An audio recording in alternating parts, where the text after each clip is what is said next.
seorang anggota DPR RI agar Parlemen Indonesia memainkan perannya terkait praktek pengambilan organ tubuh secara ilegal terhadap praktisi Falun Gong di Tiongkok. Praktek pengambilan organ tubuh tersebut ditenggarai juga dilakukan terhadap sejumlah tahanan hati nurani. Mari simak info selengkapnya.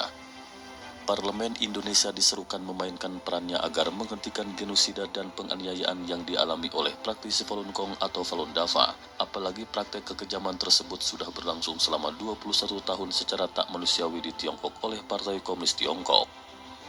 Saya sudah 2 kali dikirimi surat oleh Falun Gong atau Falun Dafa Indonesia HFDI, Ketua Umumnya IR Gatot Macali. Mereka berharap Parlemen Indonesia dapat berbuat untuk menolong mereka. Saya pikir Parlemen Indonesia melalui hubungan bilateral atau multilateral, PKSAP dapat membicarakan hal ini agar pembunuhan brutal ini dapat dihentikan. Saya sudah 2 kali dikirimi surat oleh Falun Gong atau Falun Dafa Indonesia HFDI, Ketua Umumnya Insinyur Gatot Macali. Mereka berharap Parlemen Indonesia dapat berbuat untuk menolong mereka. Saya pikir Parlemen Indonesia melalui hubungan bilateral atau multilateral, PKSAP dapat membicarakan hal ini agar pembunuhan brutal ini dapat dihentikan. Kata anggota Komisi 9 DPR RI Weni Haryanto saat interupsi di rapat paripurna masa persidangan 4 tahun sidang 2019-2020 di Gedung Nusantara Senayan, Jakarta, Kamis 18 Juni 2020. Rapat saat itu dipimpin oleh Wakil Ketua DPR RI Aji Samsudin yang didampingi oleh Ketua DPR RI Puan Maharani dan Wakil Ketua DPR RI Rahmat Gobel. Rapat itu dihadiri oleh anggota DPR RI secara fisik dan virtual yang disiarkan secara live oleh TV Parlemen. Politikus Partai Golkar dari Dapil Jawa Barat 6 itu memaparkan bahwa transplantasi organ tubuh memang sangat dibutuhkan di dunia. Ditambah lagi donor organ tubuh sangat ditunggu-tunggu di dunia. Sehingga kata Weni harga organ tubuh menjadi sangat mahal di dunia internasional. Akan tetapi, Weni mengungkapkan keganjilan yang terjadi di Tiongkok. Pasalnya donor organ transplantasi di Tiongkok dilakukan tanpa menunggu waktu yang lama. Hal demikian dikarenakan sumber organ berasal dari tahanan yang dibunuh secara tak manusiawi khususnya terhadap tahanan hati nurani. Di Tiongkok masa tunggunya hanya sekitar sampai 2 atau 4 minggu saja. Mengapa begitu cepat? Karena 90% sumber transplantasi organ di Tiongkok berasal dari tahanan yang dibunuh secara tak manusiawi. Sumber utama suplai organ dari tahanan-tahanan yang terdiri praktisi Falun Gong atau Falun Dafa, yaitu orang-orang yang berlatih spiritual yang jumlahnya ratusan juta di seluruh dunia, yang ditangkapi karena jumlahnya mengancam Partai Komunis Tiongkok. Ujarnya. Weni menambahkan, tak hanya terhadap praktisi Falun Gong, praktek transplantasi tersebut juga dilakukan terhadap minoritas Muslim Uighur Buddha Tibet dan penganut Kristen rumahan. Tapi di Tiongkok masa tunggunya hanya berkisar 2-4 minggu saja. Mengapa begitu cepat? Karena 90% sumber transplantasi organ di Tiongkok berasal dari tahanan yang dibunuh secara tidak manusiawi. Dan sumber utama suplai organ adalah dari tahanan-tahanan yang terdiri dari atas. Yang pertama, praktisi Falun Gong atau Falun Dafa, yaitu orang-orang yang berlatih spiritual yang jumlahnya ratusan juta di seluruh dunia, yang ditangkapi karena jumlahnya mengancam PKT atau Partai Komunis Tiongkok. Kemudian yang kedua, golongan minoritas Uighur. Yang ketiga, orang Tibet. Yang keempat, penganut gereja Kristen rumahan. Praktek tersebut dilakukan di bawah kekuasaan otoriter Partai Komunis Tiongkok yang berlangsung selama lebih dari 70 tahun, ditambah dengan kondisi negara yang sedang tidak berperang. Rezim PKT sudah menyebabkan 80 juta kematian rakyat secara tidak wajar, khususnya selama 21 tahun terakhir penganiayaan genosida terhadap Falun Gong atau Falun Dafa di mana ribuan praktisinya telah dianiaya hingga meninggal dunia ratusan ribu. Ujarnya. Di bawah kekuasaan otoriter PKT, Partai Komunis Tiongkok tersebut, selama lebih dari 70 tahun, dan dalam kondisi negara sedang tidak berperang, rezim PKT telah menyebabkan 80 juta kematian rakyatnya secara tidak wajar. Khususnya selama 21 tahun terakhir, penganiayaan genosida terhadap Falun Gong atau Falun Dafa, di mana ribuan praktisinya telah dianiaya hingga meninggal. Weni memaparkan, mereka yang disiksa dan tewas ditahan di kem-kem kerja paksa, pusat pencucian otak dan penjara.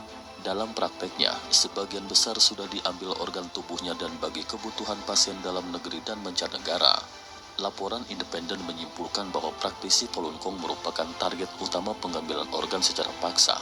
Karena selain banyaknya jumlahnya, praktisi yang ditahan juga organ tubuh mereka dianggap sangat sehat.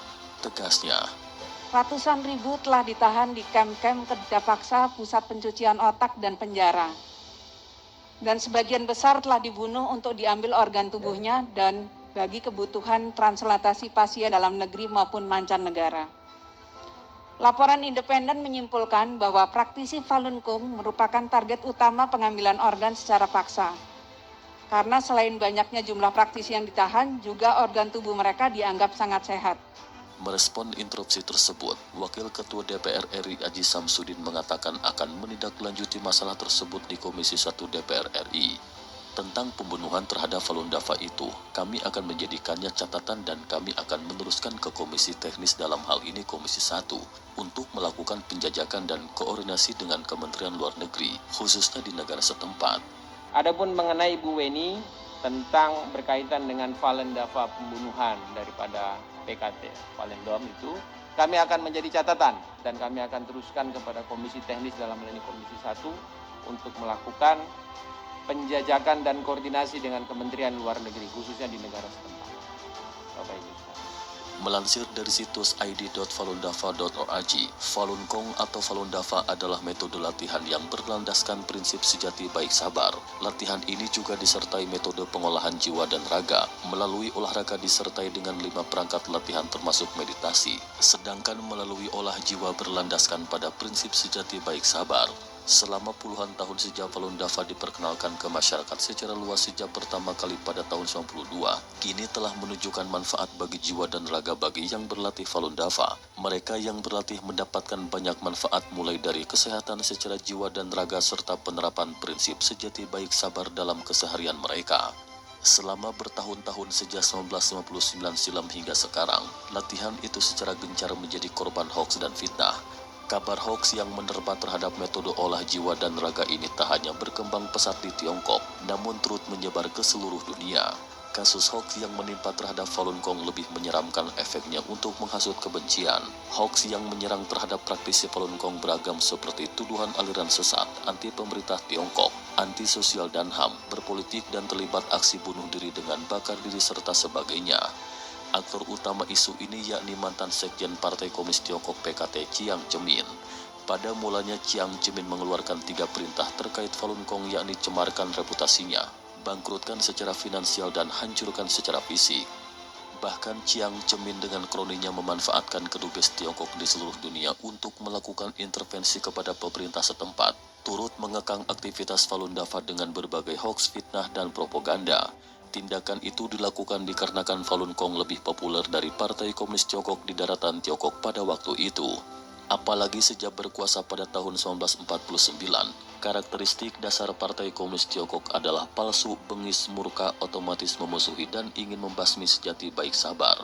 Komunis Tiongkok senantiasa mengulangi pola yang sama kepada kelompok rakyatnya yang dipandang tidak sepaham dengan komunisme yang ateis. Namun demikian, para praktisi Falun Gong di seluruh dunia termasuk di Indonesia yang mengikuti latihan ini terus menyuarakan bantahan hoaks-hoaks yang beredar secara masif. Mereka terus-menerus menjelaskan sanggahan fitnahan selama bertahun-tahun kepada setiap individu, lembaga pemerintah termasuk kepolisian, media, tokoh masyarakat, dan LSM.